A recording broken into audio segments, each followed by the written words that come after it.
अस्सलाम वालेकुम दोस्तों, उम्मीद आहे तव्हां ठीकु ठाक ख़ैरियत सां हूंदव। स्टडी वीज़ा ते कीअं वेंदे या स्टूडेंट्स कीअं वञी सघनि था।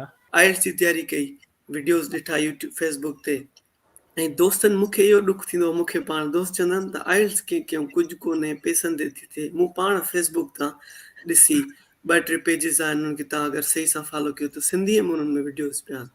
मूं उहे ॾिठा, उन खां पोइ मुंहिंजी डिग्री कंप्लीट थी। हाणे मां किथे कंहिंखे न ॾिसियो, तव्हांजी प्लेटफॉर्म ते थो ॾिसां। मां आइल्स 2 दफ़ा ॾिनी। आइल्स हिकिड़ो त मूंखे इन मां ई थियो वीडियोस, मतिलबु आइल्स इज़ द बेसिक थिंग। अगरि उहा नथा कयूं त कुझु कोन थींदो। यूनिवर्सिटी पूरी थी मार्च में, त मां मार्च में ई घर वेही तयारी करणु शुरू कई। त 3 महीननि में आइल्स जी तयारी कंदो हुउमि पियो ऐं पंहिंजा जेके डॉक्यूमेंटेशन आहिनि, जीअं मुफ़ा खां अटेस्टेड कराइणु, हेक खां अटेस्ट कराइणु, उहो करायुमि, सॼो करायुमि ऐं 3 महीननि जे अंदरि अप्लाई कयुमि ऐं पोइ वरी यूनिवर्सिटी लेटर बि ॾेई छॾियो।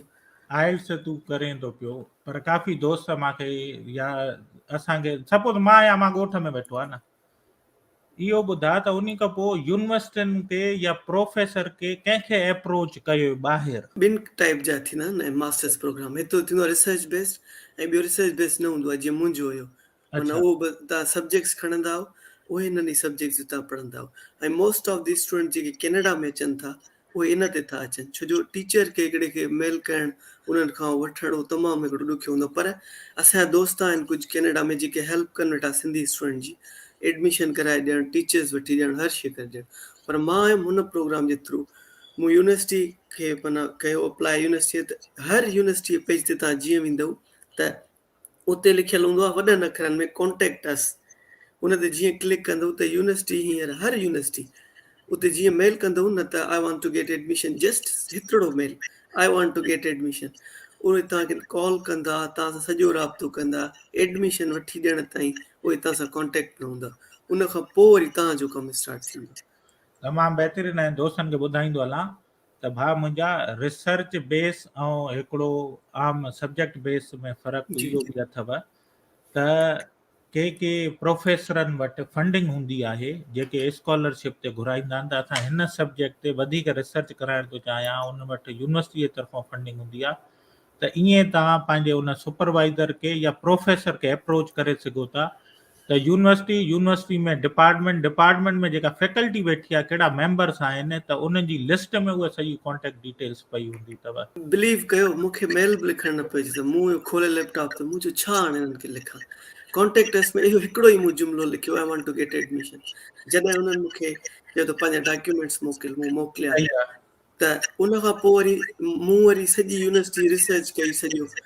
त हिकिड़ी मूंखे शइ हुते मिली, स्कॉलरशिप लाइ अप्लाई। हर यूनिवर्सिटी में उन्हनि जो हूंदो आहे पंहिंजो सही आहे। स्कॉलरशिप लाइ। हर यूनिवर्सिटी स्कॉलरशिप ॾींदी आहे। हिननि बि मूंखे ॾिनो ऐं कुझु अमाउंट ॾिनो, जेको माना ॾाढी मूंखे हुन हेल्प कई। यूरोपियन त यूनिवर्सिटीज़ ई फ्री आहिनि, पर उन्हनि हेल्प कई ऐं मूंखे स्कॉलरशिप, सुठी स्कॉलरशिप, ऐं सिर्फ़ु रिसर्च बेस ते स्कॉलरशिप न ॾींदी आहिनि। मां सही। इहो अटकंदो हलां, जेको सब्जेक्ट वाइज़ आहे उन्हनि ते बि न जाम स्कॉलरशिप्स आहिनि। सिर्फ़ु कॉलेज स्कॉलरशिप न ॾींदो आहे, अगरि यूनिवर्सिटी नथी ॾिए त तव्हांखे गवर्नमेंट जा स्कॉलरशिप्स आहिनि, उहे नथा ॾियनि। त हिते अचे तव्हां वरी उन्हनि खे चवंदो त मां हिकिड़े माना साउथ एशिया जे बैकवर्ड कंट्री खां, ऐं I can't afford these units, so means जेको पढ़ां थो नथो अफोर्ड करे सघां, सो हाणे मां छॾियां थो। एतिरा यूनिवर्सिटी वारा माना भला माण्हू आहिनि जो तव्हांखे वरी मेल कंदा त केतिरी असां तव्हांजी हेल्प कयूं, पोइ उनजे सही। बेस ते तव्हांजी हेल्प। तव्हां शुरू में लिखियो कॉन्टेक्ट एक्स ते वञी करे त मां अप्लाई थो करणु चाहियां। हिननि चयो तव्हां पंहिंजा डॉक्यूमेंट्स मोकिलियो, तव्हां डॉक्यूमेंट्स मोकिलिया, पोइ वरी छा थियो? पोइ एप्लीकेशन न थी, या हुननि तव्हां खां का रिक्वायरमेंट घुरी, जीअं हिकु त आइल्स थी वई। हा, ॿी रिक्वायरमेंट इहा हूंदी आहे त मूंखां घुरनि त प्रोफेसर जेके तव्हांखे पढ़ायो आहे उहो तव्हां रेफरेंस ॾियो। हाणे मूं सही लाइ वॾी जेका हार्डशिप थी वई, माना जेको वॾो बैरियर ॿियो अची वियो, इहो अची वियो। मूंखे त पढ़ायो फैकल्टी अहिड़ी जेका विज़िटिंग फैकल्टी, ऐं जेका फैकल्टी पाण माना टीए इन्हनि लाइ हूंदी। मूं चयो हाणे मां छा कयां? पोइ असांखे 2 टीचर्स पढ़ायो विच में, जेकी मेन सब्जेक्ट आहे स्टेटिक्स हो ऐं बिज़नेस कॉमर्स हो, ई कॉमर्स जंहिंखे चवंदा, उहे पढ़ायो मेन कैंपस जे प्रोफेसर्स। ॿियो मूं इहो कमु कयो त उन्हनि जी मेल हथु करे उन्हनि खे मेल कई त सर मुंहिंजी एडमिशन थी आहे ऐं मुंहिंजी हेल्प कयो, ऐं तव्हां मूंखे पंहिंजो रेफरेंस लेटर ॾियो। उन्हनि खां पोइ उन्हनि मूंखे पंहिंजा रेफरेंस लेटर्स मोकिलिया। उन रेफरेंस लेटर जे बेसिस ते पोइ वरी यूनिवर्सिटी मूंखे चयो त हाणे पंहिंजी फ़ी पे कर, उन खां पोइ पहिरियों ईंदो आहे अनकंडीशनल लेटर, सही उन खां पोइ वरी कंडीशनल लेटर ईंदो आहे, लेटर ऑफ एक्सेप्टेंस ईंदो आहे फ़ी पे सही करण आहे खां पोइ। सही आहे। हिकिड़ी ॿी ॻाल्हि आहे, तव्हां विच में ज़िक्र कयो स्कॉलरशिप जो, जी, त उहो फीस पे करण खां अॻु में माना ऑप्शन अप्लाई थींदो आहे या पोइ करे था सघो, या पोइ न जो थींदो आहे? इहो हिते ध्यानु करणु घुरिबो आहे, जॾहिं हा तव्हां अनकंडीशनल लेटर अची वञे तव्हां वटि, उन खां पोइ तव्हां स्टूडेंट जो पोर्टल हा तव्हांखे ॾेई छॾींदा आहिनि, सही पासवर्ड आहे ऐं हो। जीअं तव्हां पोर्टल एक्सेस कंदव तव्हां उन जे थ्रू अप्लाई करणु शुरू कयो, त जीअं कंडीशनल लेटर अची वियो, उन खां पोइ हू कॾहिं बि एक्सेप्ट न कंदा। सही आहे। हिकिड़ो ॿियो सुवाल काफ़ी दोस्त पुछनि था पिया ऐं ज़हननि में बि हूंदो आहे, जेको एप्लीकेशन तव्हां डॉक्यूमेंट्स मोकिलिया, एप्लीकेशन का फिल आउट कई, उहा कैनेडा जे लाइ का अहिड़ी ॾुखी एप्लीकेशन आहे, या आम जीअं असां वटि बैचलर में या मास्टर जी एप्लीकेशन फिल थींदी आहे यूनिवर्सिटीज़ में, उहा हुई? सिंपल एप्लीकेशन ई हींअर त सिंध यूनिवर्सिटी वारनि पंहिंजो सॼो पोर्टल जे थ्रू करे छॾियो, LMS जे थ्रू। ऑनलाइन करे छॾियो आहे। हा, त उन जो जेको LMS जी ख़बर आहे न, सिंपल सफ़ा एप्लीकेशन आहे भरण में। वरी सही जॾहिं तव्हां वीज़ा कयो था फाइल, तॾहिं तव्हांखे थोरी हेल्प वठणु घुरिजे, छो जो हिकिड़ो वॾो प्रोसेस आहे। त उहा ऐं हेल्प कंहिं कंसल्टेंट जी न, इहो दोस्त वेठा आहिनि, तव्हां वेठा आहियो। जेका मुंहिंजी डिग्री आहे न, उहा MBA कैनेडा या US तव्हांखे ख़बर हूंदी, त माना असां स्किल्ड वर्कर न आहियूं, असां सर्विस प्रोवाइडर्स आहियूं। जीअं माना मार्केटिंग थी वई, सेल्स थी वई। हिते जेके स्किल वर्कर्स आहिनि न, जीअं इंजीनियर्स आहिनि, जीअं डॉक्टर्स आहिनि, उन्हनि जी अञा वधीक इज़त आहे।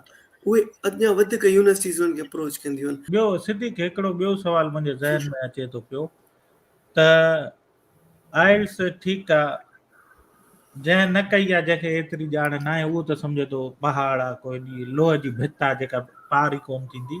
पर जी जी ॻाल्हि ईअं आहे त तूं कीअं तयारी कई, माना छा तुंहिंजी रुटीन छा हुई? मां असल में इहो इन जे करे पुछां थो, काफ़ी दोस्तनि जे लाइ आसानी थी वञे, उन्हनि हा, खे सम्झ में अची वञे। इहो माना ॿ भला प्लेटफॉर्म आहिनि तव्हांखे, हा तव्हां यूज़ करे सघो था। पहिरियों जेको आहे फेसबुक, फेसबुक जो मां ॾिसां थो त हिकिड़ो पेज आहे, न्यू दरबेलो पेज करे, सिंधी अगरि तव्हां आहियो, सिंधीअ में सिखणु चाहियो था, सही। उन ते प्रोफेसर्स वेठा आहिनि। हिकिड़ो यूनिवर्सिटी ऑफ सिडनी जो प्रोफेसर आहे इंग्लिश जो, उन पंहिंजे टाइम मां कढी वीडियोस ठाहिनि, ॾिसी सघो था। ॿियो आहे यूट्यूब, यूट्यूब ते आइल्स विथ लिज़ हिकिड़ो प्लेटफॉर्म आहे, ऐं ॿियो आहे E2। ॿई अहिड़ा प्लेटफॉर्म आहिनि जेके आइल्स वारा जेके चेकर्स आहिनि न, उहे माना वठंदा आहिनि। छा तोखां छा पुछो, माना CGPA ते ॾिनो या छा आहे, मां इहो थो सम्झां, हा, मूंखे न या CGPA ते, आइल्स जे स्कोर ते? ॿिन्ही ते ॾींदा आहिनि, CGPA ते ॾींदा आहिनि या आइल्स जे स्कोर ते ॾींदा आहिनि। त सही। मूंखे ॾिननि CGPA जे बेसिस ते, छो जो आइल्स जो स्कोर माना 8 हुजे या 7.5 हुजे, तॾहिं वञी चवंदा आहिनि त हा तुंहिंजी इंग्लिश भली आहे, तोखे आइल्स ॾियूं था।